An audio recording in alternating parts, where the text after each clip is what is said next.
يا ذاكر الأصحاب كن متأدبا واعرف عظيم منازل الأصحاب هم صفوة رفعوا بصحبة أحمد وبذاك قد خصوا من الوهاب.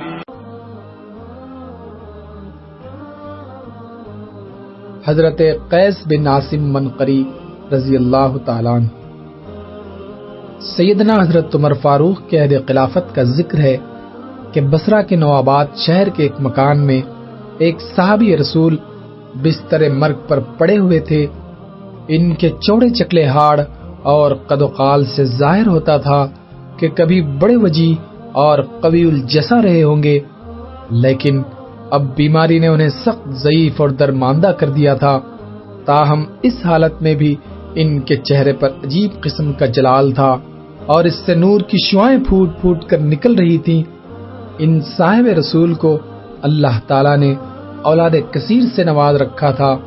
چنانچہ اس وقت ان کے بستر مرگ کے گرد ان کے 32 فرزند جمع تھے اور وہ کھڑی ہوئی آواز میں ان سے مخاطب ہو کر کہہ رہے تھے: پیارے بیٹو، میں اب تم سے ہمیشہ کے لیے رخصت ہو رہا ہوں. میری باتیں غور سے سنو.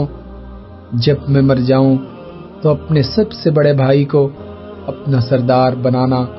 اگر چھوٹے کو بنایا تو جو لوگ تم سے ہمسری کا دعویٰ رکھتے ہیں وہ تم پر انگلیاں اٹھائیں گے.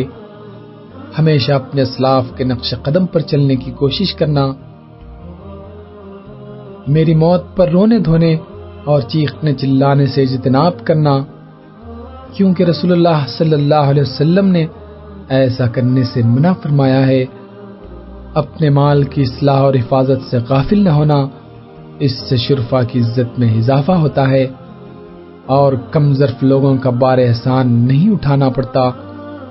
اپنے اونٹوں کو نام و نمود کی خاطر بے محل صرف نہ کرنا، لیکن بر محل صرف کرنے میں بھی کبھی دریغ نہ کرنا.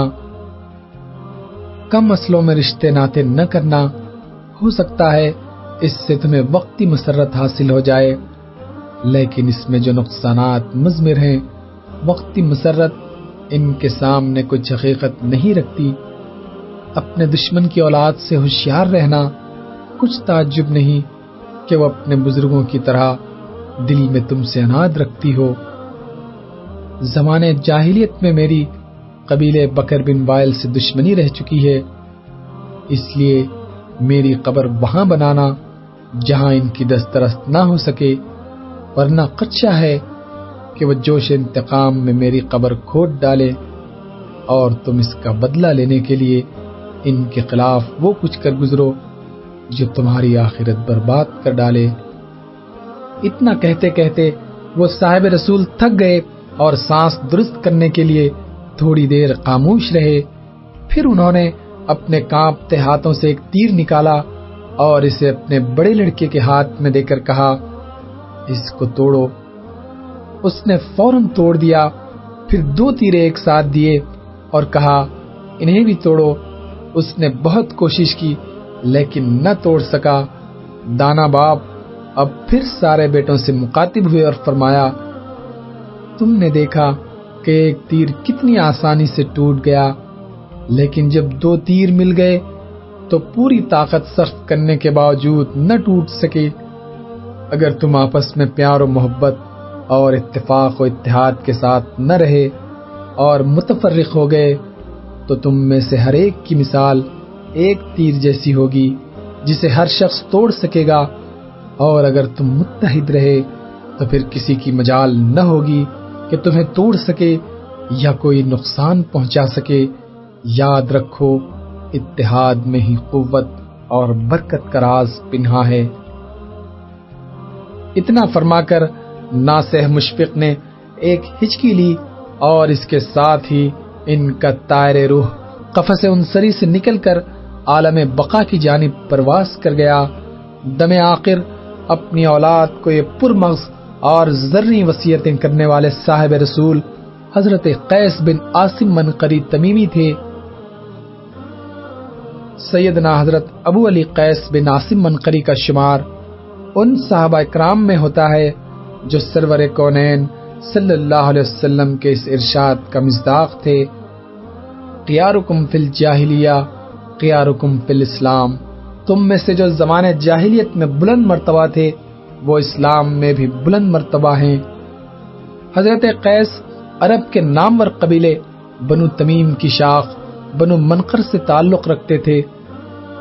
قیس اپنے قبیلے بنو منقر کے سردار تھے اور نہایت دولت مند اور روب و دبدبے کے آدمی تھے۔ ان کی شہ سواری، فیاضی اور اصابت رائے کی سارے علاقے میں دھوم مچی ہوئی تھی۔ لوگوں کے باہمی جھگڑے نپٹانے میں انہیں ید طولہ حاصل تھا۔ ان کے قبیلے کی بکر بن وائل سے قدیمی دشمنی تھی اور اکثر ان سے جنگ و جدال تک نوبت پہنچ جاتی۔ ان لڑائیوں میں قیس ہمیشہ پیش رہتے تھے اور اپنی جنگی چالوں سے دشمن کو زج کر دیتے۔ شعر و شاعری میں بھی درک رکھتے تھے اور جب طبیعت لہر پر آتی تو نہایت عمدہ اشعار کہہ لیتے۔ اگرچہ وہ فطری طور پر نہایت بردبار اور حلیم الطبع تھے، لیکن ایک دفعہ جاہلی حمیت کے زیر اثر اپنی ایک معصوم بچی کو زندہ زمین میں گاڑ دیا۔ اس حرکت پر ساری عمر افسوس رہا۔ زمانے جاہلیت میں شراب قاری کو لازم عمارت سمجھا جاتا، چنانچہ وہ بھی اس علت میں مبتلا تھے۔ پینے پہ آتے تو کم کے کم خالی کر دیتے۔ ایک دفعہ شراب پی کر ایسے بدمست ہوئے کہ عقل و قلب جواب دے گئی۔ اس حالت میں ایسی نازیبہ حرکتیں کی جو ان جیسے غیور اور فرزانہ سردار قبیلہ کے مرتبے سے فروتر تھی۔ جب ہوش آیا اور لوگوں نے ان نازیبہ حرکتوں سے آگاہ کیا تو فرط ندامت سے منہ چھپاتے پھرتے۔ حافظ ابن عبد البر نے لکھا ہے کہ انہوں نے اس دن شراب نوشی سے ہمیشہ کے لیے توبہ کر لی اور اس موقع پر یہ شعر کہے، میرے نزدیک شراب اچھی چیز تھی لیکن یہ تو حلیم آدمی کے اخلاق بگاڑ دیتی ہے۔ خدا کی قسم اب میں اسے نہ کبھی تندرستی کی حالت میں پیوں گا اور نہ کبھی بیماری میں دوا کے طور پر استعمال کروں گا۔ اور اس کے بعد انہوں نے فی الواقع زندگی کی آخری سانس تک اپنے عہد کو نبھایا۔ حافظ ابن حجر نے اصابہ میں حضرت قیس کا بیان نقل کیا ہے کہ میں نے زمانے جاہلیت میں دانستہ کبھی کوئی برا کام نہیں کیا اور نہ کبھی کسی کو مجھ پر جھوٹی تہمت لگانے کا موقع ملا۔ اس زمانے میں میرا زیادہ تر وقت فوجی مہموں میں یا لوگوں کے جھگڑے نپٹانے میں صرف ہوتا۔ یوں تو بارگاہ نبوت میں وفود عرب کی حاضری کا سلسلہ 5 ہجری ہی سے شروع ہو گیا تھا، لیکن فتح مکہ 8 ہجری کے بعد ان وفود کی تعداد میں نمایاں اضافہ ہو گیا۔ 9 ہجری میں تو اس کثرت سے وفود آئے کہ اس سال کا نام ہی عام الوفود پڑ گیا۔ اسی سال بنو تمیم کا وفد بھی بڑی کروفر اور جاہلی ٹھاٹ کے ساتھ مدینہ منورہ آیا۔ یہ وفد 70 یا 80 آدمیوں پر مشتمل تھا۔ ان میں حضرت قیس بن عاصم بھی شامل تھے۔ بنو تمیم کے دماغوں میں خاندانی فقر و غرور اور جاہلی رعونت کا نشہ سمایا ہوا تھا۔ وہ اپنے ساتھ اپنے قبیلے کے چوٹی کے خطیب اور شاعر لائے تھے تاکہ مسلمانوں پر اپنی خطابت اور شاعری کا سکہ جما سکے۔ وہ اپنی سادگی اور جہالت کی بنا پر سید المرسلین صلی اللہ علیہ وسلم کی جلالت قدر کا اندازہ نہ کر سکے اور حضور کے آستانہ اقدس کے باہر کھڑے ہو کر بدویانہ انداز میں آوازیں دینی شروع کی، محمد باہر آؤ اور ہماری بات سنو صلی اللہ علیہ وسلم۔ حضور کو ان کا انداز خطاب ناگوار تو گزرا، لیکن آپ کی شان رحیمی نے گوارا نہ کیا کہ ان لوگوں کو سرزنش کریں یا ان سے بے رخی برتیں۔ آپ باہر تشریف لائے اور ان سے نہایت خندہ پیشانی سے ملاقات فرمائی۔ وفد کے ایک رئیس اقرا بن حابس نے کہا، محمد ہم بنو تمیم کے لوگ ہیں، ہمارا دعویٰ ہے کہ کوئی قوم حسب و نسب، جاہ و حشمت، علم و حکمت، جود و سقا اور دوسرے فضائل میں ہمارے برابر نہیں ہے۔ ہم قبول اسلام سے پہلے آپ سے مفاخرت کرنا چاہتے ہیں۔ قبول اسلام کے لیے یہ شرط بڑی نامعقول تھی، لیکن حضور چاہتے تھے کہ یہ لوگ کسی ہی ڈھب سے دعوت حق کو سمجھ جائیں۔ چنانچہ آپ نے فرمایا میں فقاری اور شعر بازی کے لیے مبعوث نہیں ہوا، لیکن اگر تم اسی لیے آئے ہو تو ہم اس سے بھی باہر نہیں ہیں، تم اپنا کمال دکھاؤ، ہم جواب دیں گے۔ اس پر بنو تمیم کے شعلہ بیان خطیب الطارد بن حاجب کھڑے ہو گئے اور ایک فصیح و بلیغ خطبہ دیا، جس میں اپنے قبیلے کی خوبیاں بیان کر کے دعویٰ کیا تھا کہ کوئی قوم بنو تمیم کی ہمسر نہیں ہے۔ ان کے جواب میں حضور کے حکم سے حضرت ثابت بن قیس انصاری کھڑے ہو گئے اور اللہ تعالیٰ کی حمد و ثنا، رسول پاک کی شان رحمت صلی اللہ علیہ وسلم اور مہاجرین و انصار کی فضیلت ایسے بلیغ اور احسن انداز میں بیان کی کہ مجلس پر سناٹا چھا گیا۔ تقریریں ہو چکی تو اشعار کی باری آئی۔ بنو تمیم کے سحر البیان شاعر زبرخان بن بدر نے اپنی قوم کی شان میں ایک پرزور قصیدہ پڑھا۔ اس میں انہوں نے خود ستائی، تعالی اور نقوت کی انتہا کر دی تھی، تاہم فنی لحاظ سے اس کے بلند پایا ہونے میں کوئی کلام نہ تھا۔ وہ بیٹھے تو حضور نے حضرت حسان بن ثابت کو حکم دیا کہ وہ جواب دیں۔ حضرت حسان اقلیم سخن کے بادشاہ تھے۔ انہوں نے حضور کا ارشاد پاتے ہی زبرخان ہی کے بحر اور قافیے میں فی البدیع ایسے فصیح و بلیغ اشعار سنائے کہ بنو تمیم انگشت بدندا ہو گئے اور پکار اٹھے، محمد آپ کا خطیب ہمارے خطیب سے بہتر اور آپ کا شاعر ہمارے شاعر سے افضل ہے صلی اللہ علیہ وسلم۔ اس اعتراف کے بعد سب مشرف باسلام ہو گئے۔ اس موقع پر حضور نے حضرت قیس بن عاصم کی طرف اشارہ کر کے فرمایا، یہ صحرا نشینیوں کے سردار ہیں۔ علامہ ابن سعد نے طبقات میں لکھا ہے کہ کچھ عرصے بعد حضور نے حضرت قیس کو تحصیل صدقات کی اہم خدمت تفویض فرمائی۔ علامہ ابن ہشام کا بیان ہے کہ قبول اسلام کے بعد حضرت قیس بن عاصم غزوہ حنین میں شریک ہوئے، لیکن یہ رائے مشکوک ہے کیونکہ غزوہ حنین فتح مکہ کے فوراً بعد شوال 8 ہجری میں ہوا، جبکہ حضرت قیس نے 9 ہجری میں اسلام قبول کیا۔ ہو سکتا ہے کہ انہوں نے غزوہ تبوک میں شرکت کی ہو۔ بہر صورت بعض روایات سے معلوم ہوتا ہے کہ حضرت قیس نعمت اسلام سے بہرایاب ہونے کے بعد وقتاً فوقتاً رحمت عالم صلی اللہ علیہ وسلم کی خدمت میں حاضر ہوتے اور فیضان نبوی سے سعادت اندوز ہوتے۔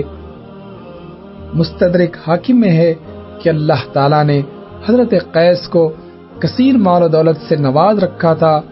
صرف اونٹ اور دوسرے مویشی ہزاروں کی تعداد میں تھے۔ ایک دفعہ انہوں نے اپنی دولت کے بارے میں حضور سے کچھ سوالات پوچھے۔ آپ نے ان سے دریافت فرمایا، کیا تمہیں اپنا مال پسند ہے یا موالی کا؟ انہوں نے عرض کیا، اپنا یا رسول اللہ۔ حضور نے فرمایا، تمہارا مال تو وہی ہے جس کو کھا پی لو، پہن اوڑھ لو اور بوسیدہ کر دو یا راہ حق میں صرف کر کے برابر کر دو، ورنہ وہ تمہارے موالی کا ہے۔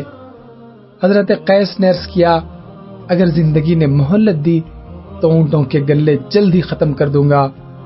چنانچہ انہوں نے ان کا بڑا حصہ اپنی وفات سے پہلے ختم کر دیا، اور جس لڑکی کو ایام جاہلیت میں قتل کیا تھا اس کا کفارہ بھی ادا کر دیا۔ طبیعت میں پہلے ہی حلم تھا، اسلام نے اس وصف کو اور بھی چمکا دیا۔ علامہ ابن اسیر نے لکھا ہے کہ ایک مرتبہ ان کے بھتیجے نے ان کے ایک لڑکے کو قتل کر ڈالا۔ لوگوں نے قاتل کو پکڑ لیا اور اس کی مشقیں کس کر مقتول کی لاش کے ساتھ حضرت قیس کے پاس لائے۔ انہوں نے کمال درجے کا صبر و ضبط سے کام لیا اور بھتیجے سے مخاطب ہو کر فرمایا، جان ام، تو نے کتنا برا کام کیا، اپنے مسلمان بھائی کو قتل کر کے اللہ اور اللہ کے رسول کی نافرمانی کی۔ وہ تمہارا چچا زاد بھائی بھی تھا، اس لیے قطع رحم کے مرتکب بھی ہوئے۔ اس طرح دیر تک نصیحتیں کرتے رہے، پھر دوسرے بیٹے سے کہا، اس کی مشکیں کھول دو اور اپنے بھائی کے کفن دفن کا انتظام کرو۔ مقتول بچے کی ماں سخت غمزدہ تھی، اس کو تسلی دی اور اپنے پاس سے خون بہا ادا کر دیا۔ حضرت عمر فاروق کے عہد خلافت میں بصرہ آباد ہوا تو حضرت قیس اپنے صحرائی مسکن کو ترک کر کے بصرہ تشریف لے گئے اور وہیں مستقل اقامت اختیار فرمائی۔ اسی جگہ انہوں نے 14 ہجری کے بعد کسی وقت پیک اجل کو لبیک کہا۔ اس وقت ان کے 32 لڑکے زندہ موجود تھے۔ تہذیب الکمال میں ہے کہ ان کے 2 لڑکوں حکیم اور احنف نے ان سے چند احادیث بھی روایت کی ہیں، رضی اللہ تعالیٰ عنہ۔ نبی کے صحابہ کے راستے پہ چل کے دلوں کا سکون ہم نے حاصل کیا ہے، نبی کے صحابہ کے راستے پہ چل کے دلوں کا سکون ہم نے حاصل کیا ہے۔ پیشکش رہبر ٹی وی۔